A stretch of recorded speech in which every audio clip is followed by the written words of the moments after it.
बिस्मिल्लाहिर्रहमानिर्रहीम। M economics stat central tendency इसके अंदर हम जो है mean, median, mode, geometric mean, harmonic mean, इनको डिफरेंशिएशन करेंगे और फिर हम एक नई असाइनमेंट लेंगे और उसको हम देखेंगे कि हमने वो असाइनमेंट किस तरीके से करनी है। चलिए हम स्टार्ट करते हैं।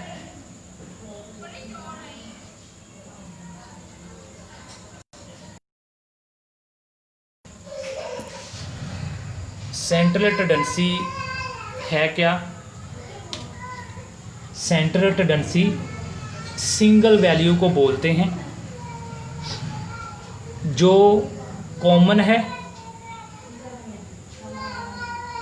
किस में कॉमन है? जो आप डाटा दिया गया है उस डाटे में जो कॉमन है वो सिंगल वैल्यू जो लिस्ट ऑफ डाटा में कॉमन है उसको हम सेंट्रल टेंडेंसी बोलते हैं।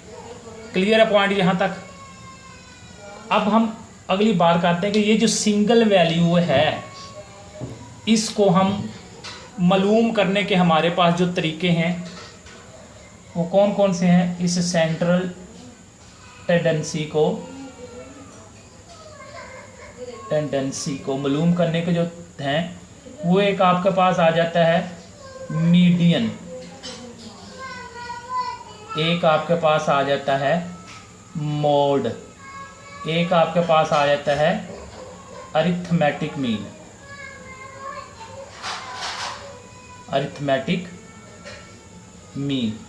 एक आपके पास आ जाता है ज्योमेट्रिक मीन,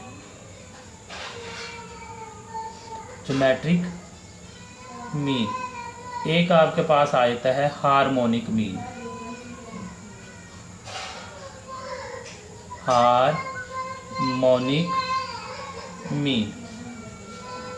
ठीक है जी।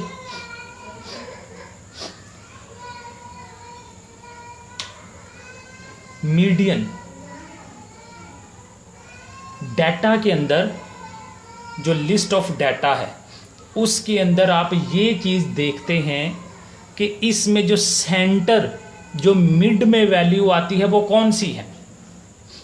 इसमें जो मिड में वैल्यू आती है वो कौन सी है? तो वो जो हम डिवाइस इस्तेमाल करते हैं, जो टूल लगाते हैं, जो फार्मूला लगाते हैं, जो मेथड लगाते हैं वो हम मीडियन का फार्मूला लगाते हैं।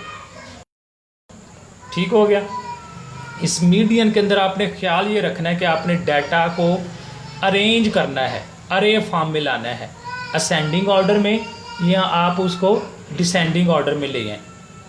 उसके बाद फिर मोड, अगर आपने ये देखना है कि एक value how many times appear हुई है, कितनी दफ़ा जो है वो वैल्यू अपीयर हुई है, तो वो फिर आप देखते हैं जो फार्मूला लगाते हैं वो आपका मोड कहलाता है।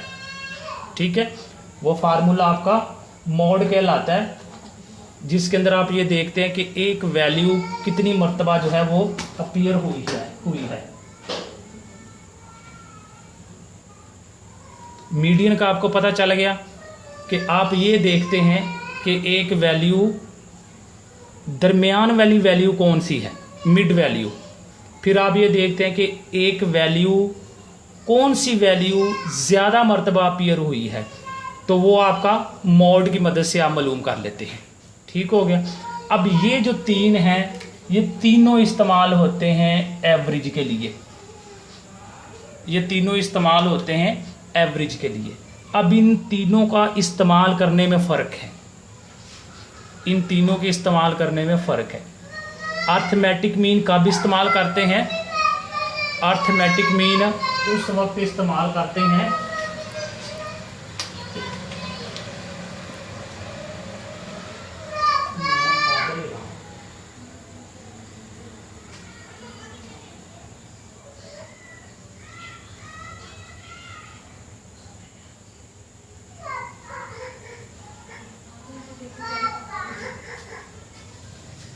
अरिथमेटिक मीन जो है अगर डाटा सेम हो, जो लिस्ट है आपकी वो सेम उसमें चीज़ आप मालूम करना चाहते हैं तो फिर आपकी वो अरिथमेटिक मीन जो है वो मालूम करते हैं। जैसे कि आप कहते हैं कि 10 स्टूडेंट हैं, उनकी आप हाइट बताएं, एवरेज हाइट बताएं, तो वो जो आप फार्मूला लगाएंगे वो आप लगाएंगे अर्थमेटिक मीन का। ठीक है। अब दूसरी सीरीज ज्योमेट्रिक मीन का भी इस्तेमाल होता है। ज्योमेट्रिक मीन आप इस्तेमाल करते हैं कि जब डिफरेंट स्टाइल ऑफ डाटा इकट्ठा कर दिया जाता है। डाटा के अंदर आपसे ये भी पूछा जा रहा है कि आप उसकी हाइट बताएं, उसकी एज बताएं और उसके कलर बताएं। ठीक है। इस तरह जब डिफरेंट थिंग्स हों एक डाटा के अंदर और वो पूछी जाए, तो फिर अब आप अर्थमेटिक मीन नहीं लगा सकते। ये लगाएंगे तो वो रॉन्ग हो जाएगा तरीका। फिर आपको ज्योमेट्रिक मीन लगाना है। ठीक है, बात समझ में आ गई है। अगर एक ही चीज़ हो डाटा के अंदर जो है वो, तो फिर आप अर्थमेटिक मीन, जिस तरह ये कहा जाए, अभी मैंने आपको मिसाल दी, फिर ज्योमेट्रिक मीन के अंदर डॉलर का रेट, इन्फ्लेशन का रेट, जीडीपी का रेट, इस तरह ये मुख्तलिफ चीज़ें जब आप इकट्ठी कर रहे हैं, तो अब आपको जो फार्मूला लगाना है वो ज्योमेट्रिक मीन का लगाना है। ठीक हो गया। हार्मोनिक मीन का भी इस्तेमाल होता है। हार्मोनिक मीन, अगर डाटा आपको रेट में दिया हुआ है, रेशोज़ में दिया हुआ है, तो अब उस रेट को और रेशोज़ को मालूम करने के लिए फिर आप इस्तेमाल करते हैं हार्मोनिक मीन। ठीक है। जिस तरह के एक इन्वेस्टर है और वो कंपनी के अंदर ये जानना चाहता है कि मार्केट के अंदर जो है, मार्केट के अंदर पी/ई रेशो क्या है, यानी कि पी प्राइस है किस चीज़ की, price each share in the market, और ई से मुराद अर्निंग, कि ईच शेयर जो है वो कितनी अर्निंग ले रहा है, ईच शेयर कितनी अर्निंग ले रहा है। अब इसके दरमियान जब आप एक रेट लगाते हैं, रेशो मालूम करते हैं, तो वो तरीक़ेकार जो आप लेंगे वो अब आप अर्थमेटिक मीन से भी नहीं चला सकते, ज्योमेट्रिक मीन से भी नहीं चला सकते। वो अब आपको जो फार्मूला लगाना है वो हार्मोनिक मीन का फार्मूला लगाना है। हाँ जी, इन पांचों को देख लें।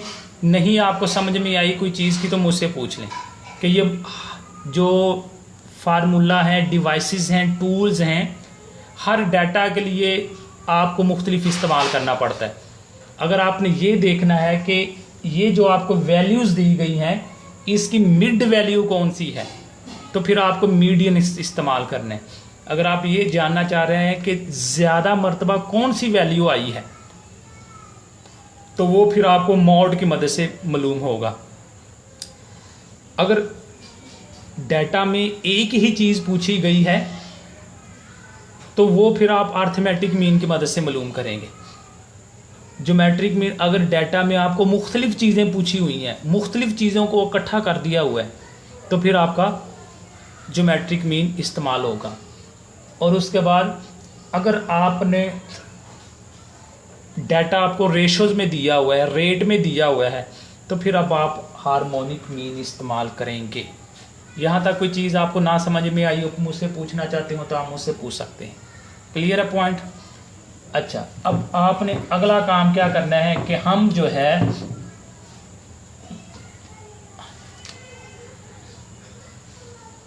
हम अरिथमेटिक मीन ये कर चुके हुए हैं, मीडियन ये भी हमने कर लिया, मॉड ये भी हमने कर लिया, जियोमेट्रिक मीन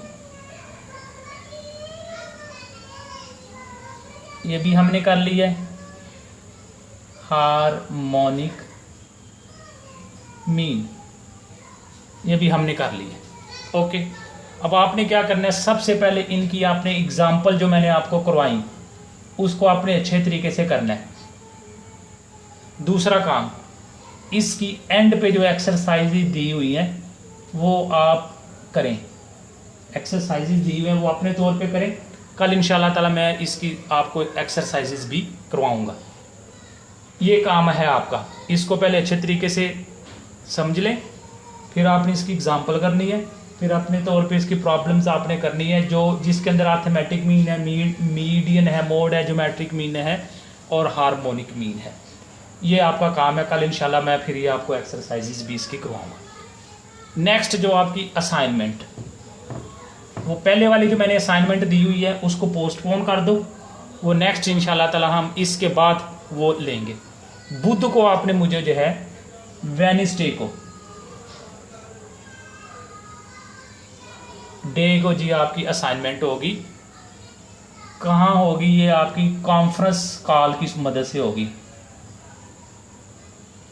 कॉन्फ्रेंस कॉल, उसमें हम डिस्कशन करेंगे इस चीज़ के ऊपर, ठीक है, जिस तरह कि आपने पहले की है। वेडनेसडे को कॉन्फ्रेंस कॉल, और ये टाइम है आपका 9 से ऑनवर्ड, 1 घंटा, 1.5 घंटा, 2 घंटे, जितना भी टाइम लगे, ठीक है। नॉर्मली जो है ना ये आपकी, लेकिन इससे ज़्यादा भी चल सकती है, ठीक है। अब अगली हम बात करते हैं कि आपका टॉपिक क्या है। टॉपिक ये है, वो है बजट।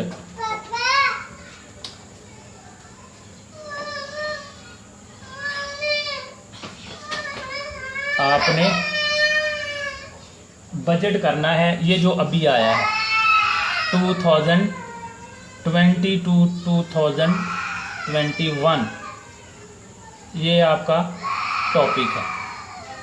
बजट के ऊपर आपने जो है वो डिस्कस करनी है 2020 से 2021।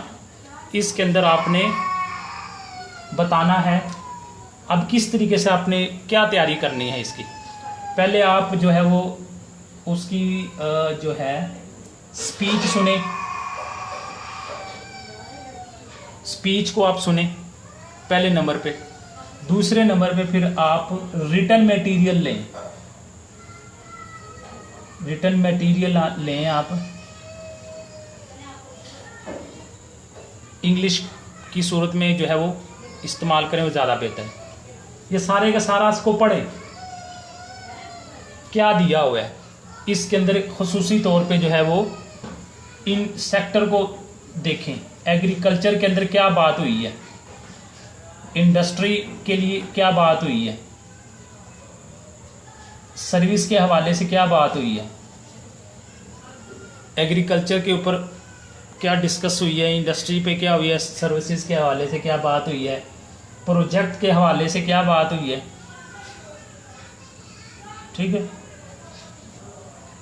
फिर आपने करना क्या है, फिर आपने इसके जो है आना है गुड पहलू की तरफ। गुड जो एस्पेक्ट हैं उस पे आपने देखना है कि इसके कौन से हैं। फिर आपने इसके देखने हैं नेगेटिव इम्पैक्ट देखने हैं इस बजट के, negative impact on the economy. फिर आपने डिसीजन देना है, आपने ओपिनियन देनी है अपनी। फिर आपने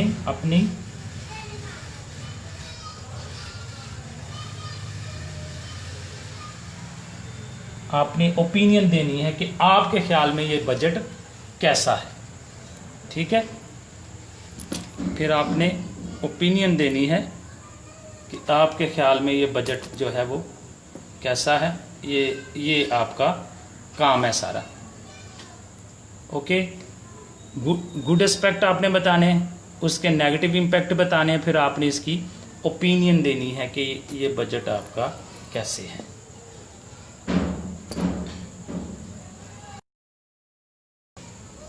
हाँ जी, समझ आई आपको कि आपने ये असाइनमेंट किस तरीके से तैयार करनी है। ये अब आपने वेडनेसडे को देनी है। जो पहले आपको असाइनमेंट दी हुई थी इन्फ्लेशन की, वो अभी पोस्टपोन।